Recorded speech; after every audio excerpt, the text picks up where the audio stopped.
Ladies and gentlemen, welcome to the Startup Soirée podcast. I hope you have had an incredibly restful 4th of July weekend. I hope this Monday isn't too much of a correction in your direction as far as how things were going, that you can keep the attitude up but get back to work. We had a layover week last week, so there was no Monday podcast, so happy to be back at it. Also happy to have a definite baller in the Startup Soirée universe today. Our guest on the podcast is Chris Sachs from Horsetail Technologies. Nick and I met Chris a few months ago through John Hall, and we had a meeting that started off absurdly weird and having to pivot from the location we wanted to have it in, and then it was like a normal business meeting up until a point where we also again had to pivot out of our location, and then when we hit the third location was when the magic really turned on, and we ended up having this really great kind of bond over entrepreneurship and the fundamentals of where it starts at the ground and how you support ideas and blah blah blah. So we'll get into all of that, but first I just want to welcome Chris. Chris, welcome to the Startup Soirée podcast. Thank you. Nice to be here. So before we get into all the fun stuff, do everyone a solid and just let them know a little bit about you and a little bit about what you're up to at Horsetail. Sure. So Horsetail Technologies is essentially the easiest way to explain it is an outsourced IT company. So we kind of become the outsourced IT department, primarily for credit unions, but other regulated industries on a national basis. The concept behind it is something that's kind of core and fundamental to my beliefs, which is this whole cooperative nature of it. So when we think about it, I think the rest of the world identifies us as a managed service provider, and we certainly fall into that category. But from our perspective, our primary focus is on the cooperative model, and we try to serve a cooperative financial industry that wants to share and that wants to be a part of something a little bit bigger. And so in order to help move the cooperative movement in the right direction, the costs of IT and the cost of regulation has become so increasingly expensive that the value that cooperatives can bring to the economy is being diluted. And so we think by creating a back office IT department that can be shared amongst hundreds of credit unions is something that's not only going to help those credit unions, but it's going to help the entire cooperative model continue to grow. And with the millennial generation coming in, a generation that really buys into that movement, I just missed the cusp of the millennial generation by definition by a year. So I find myself bordering on a lot of their values, and so we just really kind of buy into that whole movement and have looked to provide this shared and cooperative service to that marketplace. So, prior to starting Horsetail, I was worked for an IT consultant. So I got to gain visibility into the technology and managed services world. Prior to that, I had started a company out of college and always had the entrepreneurial spirit. And it was really my wife that pushed me over the edge. After working at the consultancy for a while, I kind of saw this credit union space being something that was neat and something that I was really passionate about, and was able to find a business partner that shared in that passion in Mark, and together quite quickly. Actually, we had tequila at Little Havana after a night of volleyball at Rash Field, and about 2 weeks later, we were embarking on this crazy journey that has been the last 4 years. And 4th of July was actually the anniversary, so this is our 4-year anniversary. So good timing. Oh, Chris, yeah, so, are you serious? That's like stars aligned. Yeah, that feels like the stars aligned. Haha. Crazy, right? I see where you're going. I see where you're going with that, Mr. America. The Stars and Yeah. Stripes. Sorry, and we happened to do it all at Fort McHenry. I'm just saying. Just saying. Well, that's That is great. kind of funny. It So was right that's there. that's You could see it. beautiful. That's beautiful. And this is going to publish on your so happy anniversary. And extend the same congratulatory remarks to your partner as well. That is awesome, man. Yeah, for sure. Thanks. Happy America. You know, when we started Startup Soirée around the end of June or early July, but it's one of those things where, you know, like you start and it's something that's kind of ambiguous and you don't necessarily notate the date exactly when it is. But then when I went back and I set up like a Facebook page and I had to like decide what the date of the company was, and I was like, oh, it's totally the 4th of July. Like, why wouldn't I have this thing be born on the 4th of July if I can? And since I get to go back and kind of like dictate history and its ambiguity, that's what I'm going to go for. Absolutely. Yeah, ours wasn't the exact 4th. It was somewhere around there. So 4 years old, got the hunch for doing the spin-off for Horsetail by being in a space previous to where you were, and kind of you know, something presented itself there, but also, you know, like clearly you had the entrepreneurial bug that sat with you from, you know, like when you were in college. So I was wondering if you would illuminate a little bit when you recognized that your old firm or whoever you were working for had an opportunity that didn't align with what the goals of their company were, and that you were just ready to kind of peel it off like a drip and blow it up into what has become Horsetail.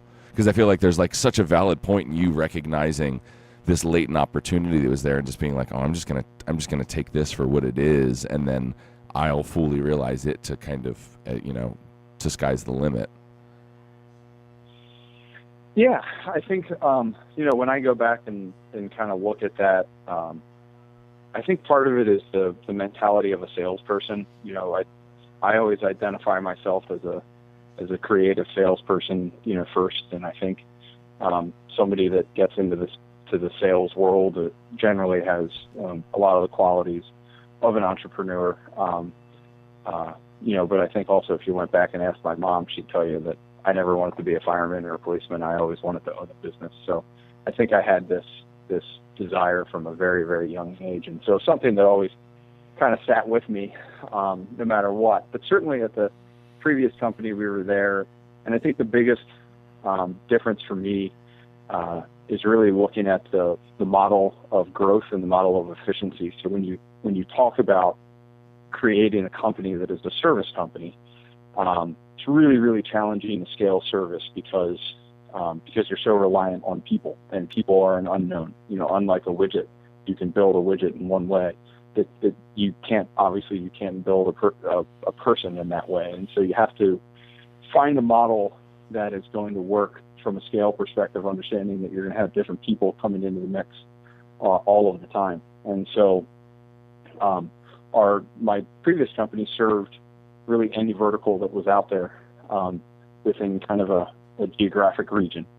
And the challenge that we faced was the concept of being able to scale that when you're serving the needs from a technology perspective of a company that sells storage to a, you know, trucking company to a bank to a credit union.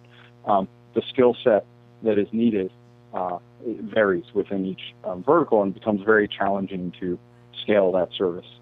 And so what I started to look at was, is there a specific vertical that really needed our service that we could expand upon and go and dominate in that market and become more scalable by the nature of really understanding the specific services and skill set that is needed to support that specific vertical. You know, frankly, the goals that I had as a young person and wanting to grow and scale, you know, just weren't shared with the ownership of the previous group. And, you know, they were looking for a slower, more steady path and something that didn't require jumping on airplanes and serving the nation and, you know, creating so much focus. Because creating focus also creates really big risk, right? Because if you don't do that well, you know, that can backfire on you. But I wanted to take, you know, a company and build something that was going to be there for the very, very long term. And what's beautiful about kind of the shared service model is that if you do a good job and you deliver good service, that can be there for a long time to come, and it can scale without the need for tremendous capital, which is also important when you're going to start a company. It's kind of contract by contract. So I know I've jumped around and probably didn't directly answer your question. No, you're killing it. You're killing it. You're good. You're good. I've been writing down extended questions out of all of the stuff that you just said. So we're good. You're doing a great job, Chris, for sure. So my next question would be, and I hope that I do a good job articulating this, and I might fail and rephrase it. So you peel off of your previous company because you see this potential to kind of serve like a specific one or two verticals. So that's kind of like your value proposition of what you're going to like build this company around, and you know that from an experience point of view because you're in a company selling a broader version of something, and now you're going to like serve a more specific version of it to a more specific sect.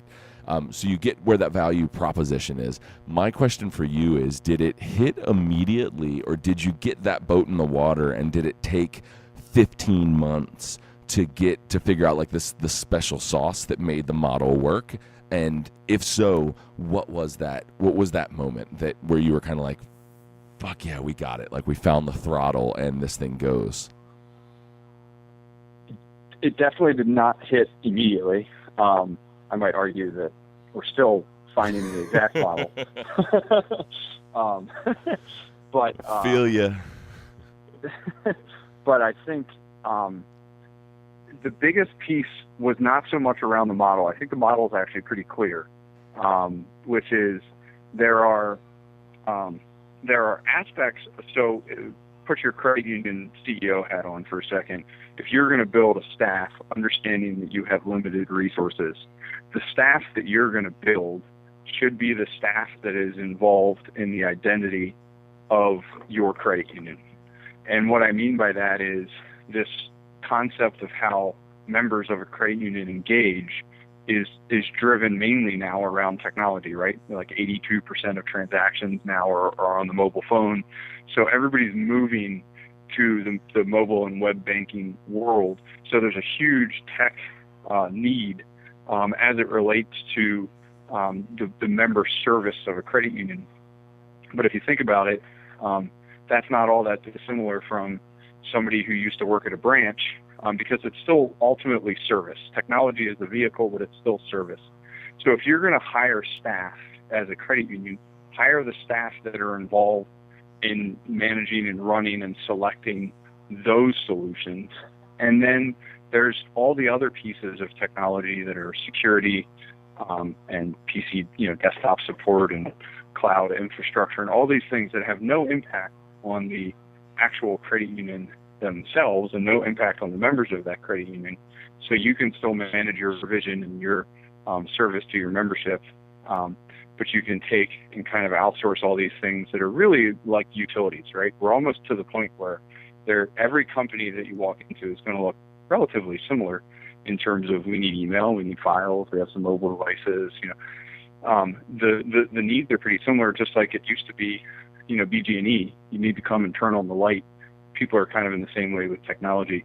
So we try to get everybody for a long time to kind of buy into that vision of the solution. And so the services that come in kind of serving a credit union on all things that are non-member facing are pretty similar. So the model from kind of day one has been pretty clear, and people seem to buy into that vision. What's interesting about the credit union vertical, different from a lot of other verticals, is really just the relationships within it. People are very close to one another.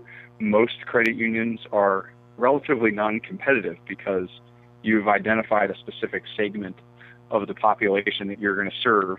And so you could be two credit unions right down the street from each other. And for the most part, those CEOs have a pretty strong working relationship and they collaborate in a lot of ways. And so when they find a good vendor and they find a good solution, they're really open to sharing that and referring each other.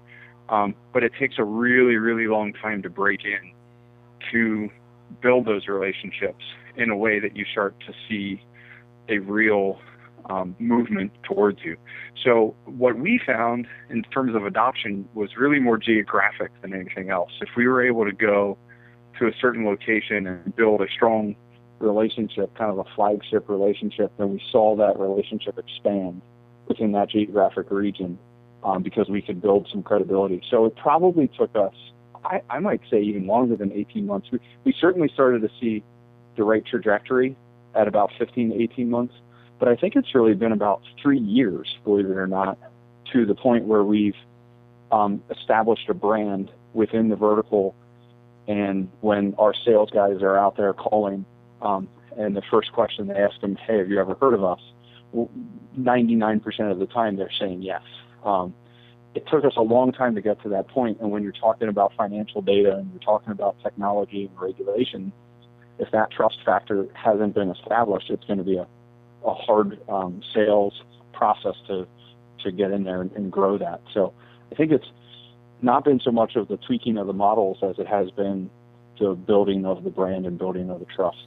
So is that something where you feel like via either via referral or via presence of brand, you became kind of like something that people were seeing, and then it just kind of warmed the space for when your sales guys and gals would come in and make the call, and it would help that they were, maybe they were aware of you in the space, or maybe they had a colleague or someone that they've met at a convention or something who is using your technology and having a good fit with it.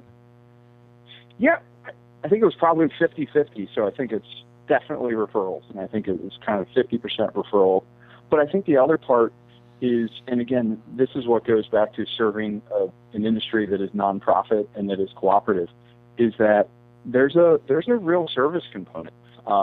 If you go back and look at the origins of cooperative finance, they came together as individuals to form an entity to serve an underserved, banking population.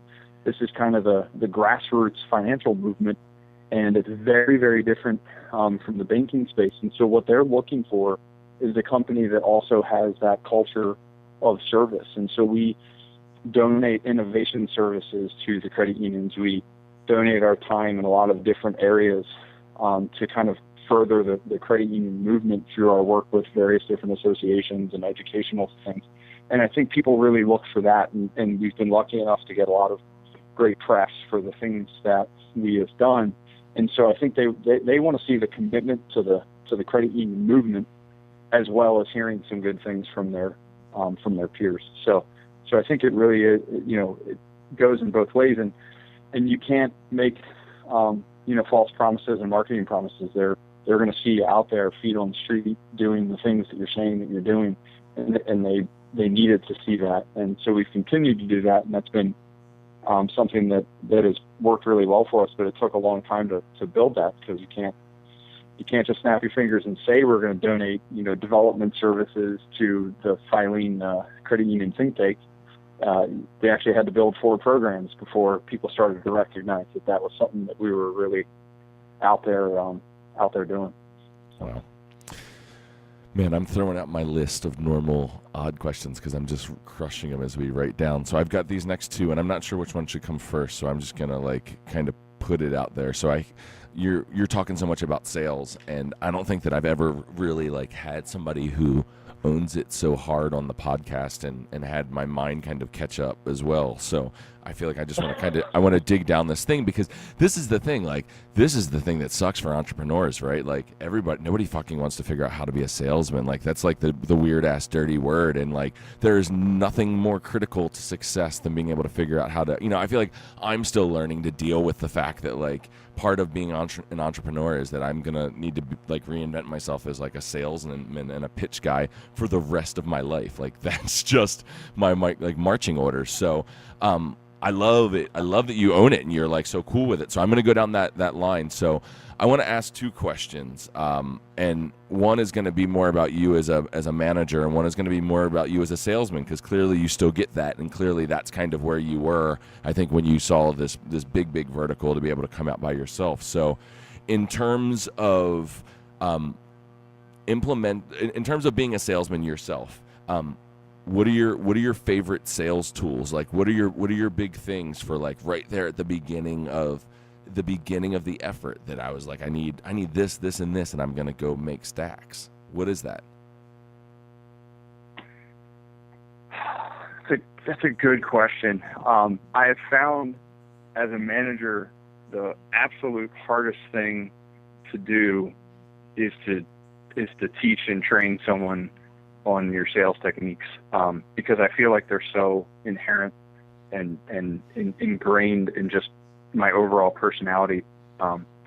And, from a quality and a skill set perspective, it all starts with listening, and, really trying to parrot back and understanding that you heard the needs of the person. But I think for me, at a high level in terms of kind of tool set or skill set, it's a matter of not driving too much process.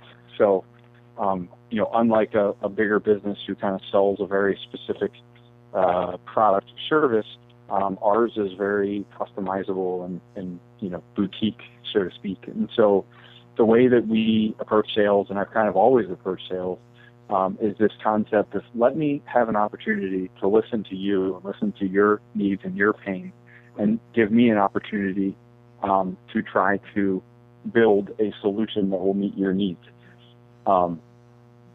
And I think people, if they feel that you're genuinely trying to help them, educate them, or work with them, are very willing to work with you and be open about what they need. And if you can do an effective job of listening, you can probably find a win-win for both parties. So I think it's a real genuine sense of listening, but it's also, you have to feel good about what you're selling. I've done enough sales. I've done every job I've ever had in my life has been sales. And I've done enough to know that if you don't feel passionate about the product or the service that you're selling, you're really not going to be effective. So the first thing is to find something that you're passionate about. And then I think the second thing is to just be genuine and listen. And I think that it really is kind of, that simple. But it's unfortunate because it's really hard to train. It's really easy to say. It's a lot harder to sit down with a new sales guy who's trying to learn the ropes and teach. But we've tried here. But, one of the things from a management perspective is we've taken an approach here where, all of our guys kind of know it's going to take about 2 years to be effective. So, as an organization, we don't have a lot of pressure put on our young guys. We really let them just kind of mentor, see if they're the right fit personality-wise, and they're given a long leash to kind of learn the more consultative sales process, which really just comes down to asking good questions and listening. Wow. Okay. So, great. That was like you totally answered that question. So how do you put that team together? So recognizing, I hope you don't mind I'm putting you on for these big questions, right? So you're looking at scaling, right? That's the whole idea behind this, and there's this very fundamental number behind it, which is I add a salesman and they cost me X amount of money, and ideally they should be able to bring X amount of money to the bottom line. And in addition to that, you have the insight to say, I know that they may not be effective for 24 months, or this is their projections in month 9, in month 15, in month 21, in month 24, in month 47, in terms of where the investment comes back around. Talk me through the process of figuring out how that goes, and maybe, if you don't mind, even a little bit about how how you leverage out that cost in terms of spend up front and recoupable in the back, and making sure that it doesn't sink your ship on the way to solvency? That's a good question, and I think part of it started with building somewhat of a base. So I was able to go out and be the only salesman for the first maybe 2 years, year and a half, it was about a year and a half. And so what I was able to do was kind of build up our first round of clients and kind of a nice base.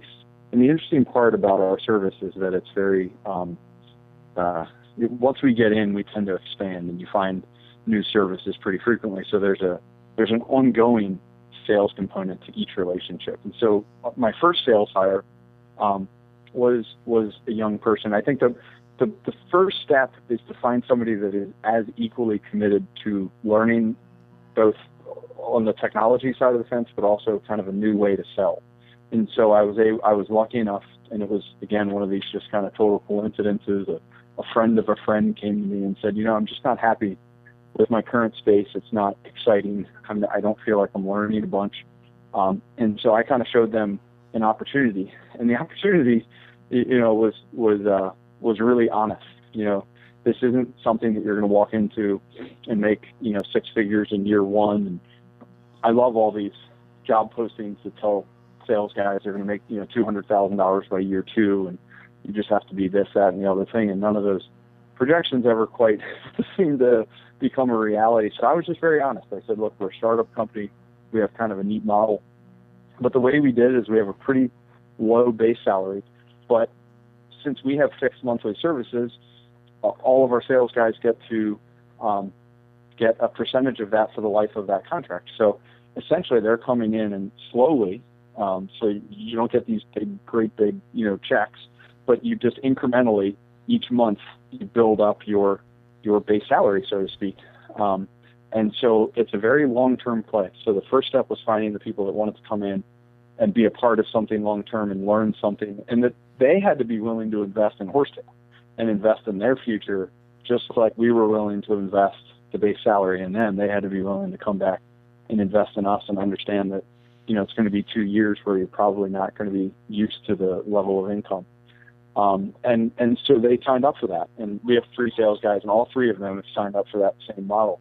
But we were able to give them the existing base that I had built to go train and to build up a little bit of income in the incremental sales that came from all of those. So they were able to meet the needs from a training perspective and satisfy some of their financial needs by being able to go out and learn in kind of more of an account management capacity, while also kind of learning the tricks of the trade from the outbound lead generation perspective, and then all the while trying to learn a pretty complex set of services and a pretty complex industry, through osmosis and through account management and through just watching me, and then eventually watching our first person and our second person. I've now been lucky enough to appoint one of the team as our VP of sales, and he's now taken on a management role. So for me, it was finding the right group of people that were willing to make the financial commitment to learn and grow. But now they've all been rewarded because we've done well financially by them, and they've also been given an opportunity for leadership and growth that they probably weren't going to be given at the larger companies that they were working for. And now they have this genuine ability to go to the next young person and bring them on board and say, this isn't a sales scam like a lot of these bigger companies do. This is real. This is an opportunity that is different from a lot of other sales opportunities that you have, but it's a long-term opportunity. So that, it's not the right thing for everybody. A lot of sales guys like to come in and be, big-time ballers for 2 or 3 years in a specific company and then jump to the next company. So if that's the type of sales that people want to do, we're not the right fit. But if you want to build stability and kind of focus on the family and have something that is very long-term, this is a great fit. And so the people that got that investment have come here and been successful, and we've really lucked out. I've worked in a lot of organizations that have had a lot of trouble with sales, and from the outside looking in, I would say that's really not been a problem since the day we started, and we've been really lucky because I know, a lot of other business owners struggle with the sales side. We've been more challenged with keeping up with the sales and being able to scale and deliver our services fast enough. So awesome, man. I'm knocking on wood because I hope that continues. That's awesome. Yeah. That's awesome. Man, this has that been answer so your good. Oh yeah, definitely. I could keep going. I have all these other questions. I wanted to talk about the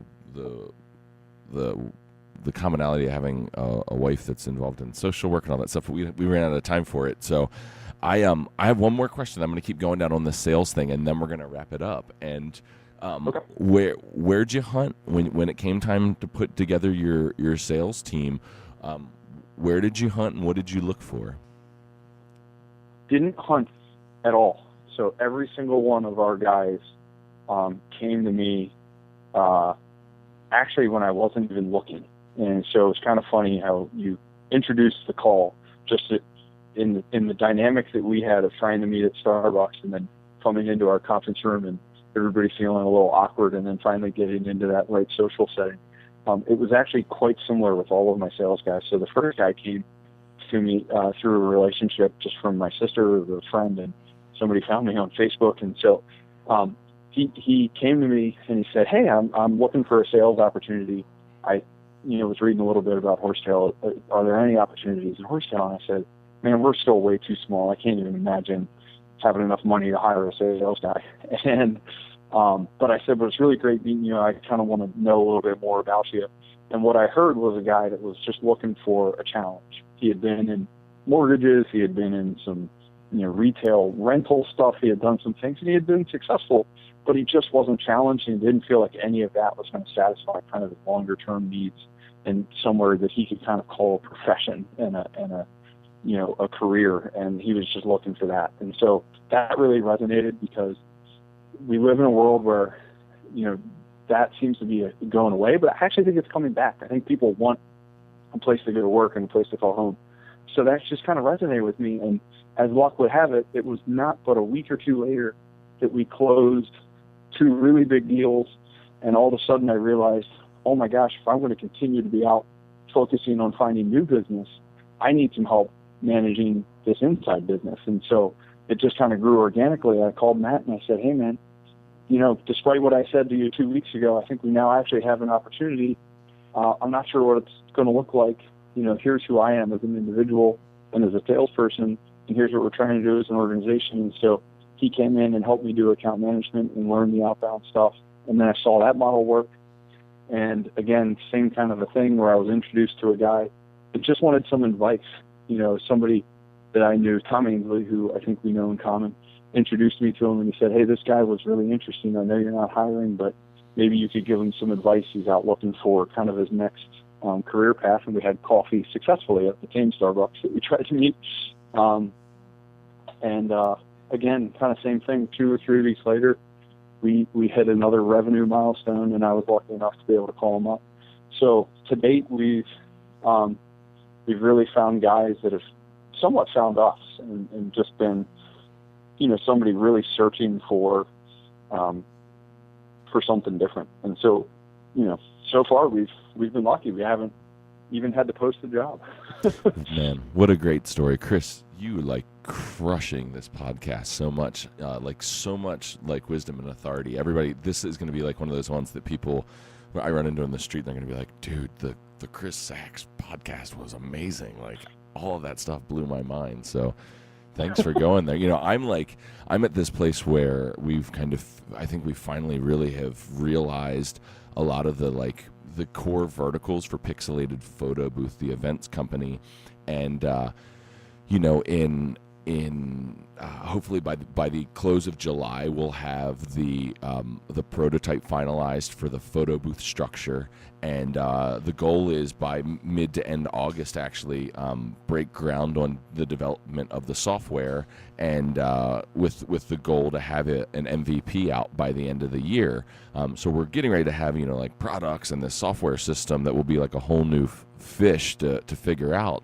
But in the meantime, what we're really trying to do is trying to really optimize and fully realize, not only the structural operations of of Pixelated Photo Booth, the events company, but also like kind of like the key verticals that we want to go after and how we're going to do it.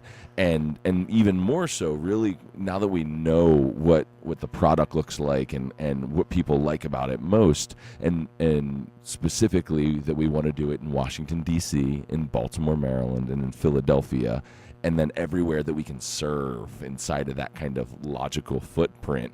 But we want to turn it up to like 100,000 in those spots. So what I'm looking at having to do is kind of like the marketing and sales portion of our company is now take what we've done and really find these kind of big avenues to scaling sales, as opposed to kind of doing it in the organic way that we've been. So for me, this conversation is nothing short of illuminating, and I definitely think you and I need to have lunch sometime soon so I can pick your brain a little bit more, because I feel like you could really clean up some cobwebs that I have going on in terms of it, since you're clearly have implemented a successful system. But we'll save that for off microphone. Sorry, guys, you can't get in on the super micro details of Pixelated and Chris Sack's brain.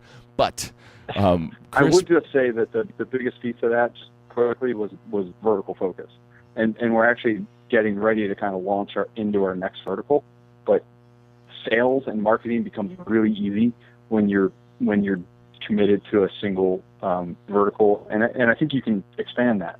But we're actually going to have an entirely new website, potentially even a new name to the next brand that we go after, because we are able to build such a strong brand through all of the avenues that are available of that vertical, through that focus. And so it was a little risky. You felt a little weird when you were saying no to some business. But that made the sales path and the referral path and the marketing path and the social media path and all of those avenues become so clear when you have the laser focus of a particular vertical. And so you could accelerate your vertical adoption. But I think that's true for anybody. That everybody asks me all the time, what do you attribute your success to? And I think there's some other factors, but the overarching one that we've been able to really pinpoint has been that vertical focus. That's awesome. Chris, before we go, let everyone out there in Soirée land know the best place to reach you and what kind of conversations or clients you might be looking for moving forward. So thanks. Yeah, our website is horsetailtech.com. I'm on LinkedIn, Facebook, and Twitter, although I don't know my Twitter handle. I'm really bad at that. But I have two passions. One is obviously growing Horsetail, and so anybody in the kind of credit union or community banking space is big, and we're actually getting in.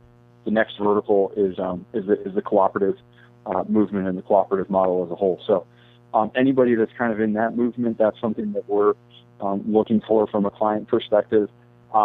And then, my other passion is Baltimore, and I love our city and I love what we're doing. And so anybody that's trying to grow a business here in town, I'd love to chat with and talk to, and if I can be of help in any way, I'm available. And even if I can't be of help and you just want to talk, there's nothing I like more than talking business. I guess that's kind of like my new sports thing. That's a commonality that I just enjoy talking about, the challenges of starting and running the business. So, so anyone can feel free to reach out to me.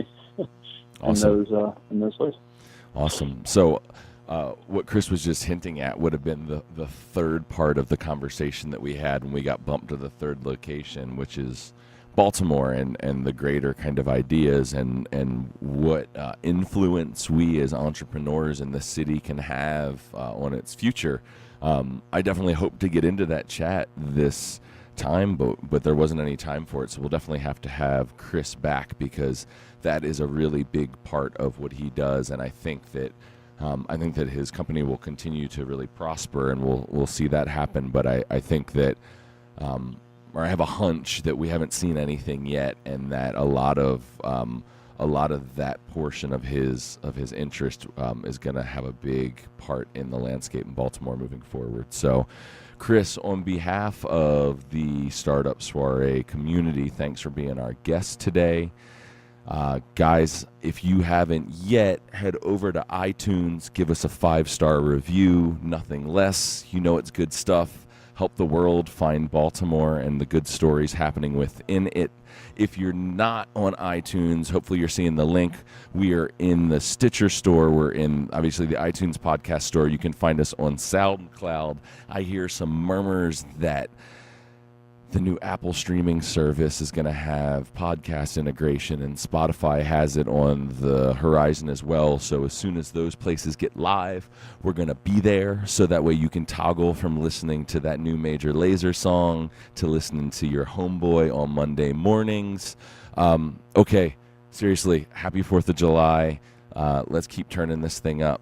Until next time, peace.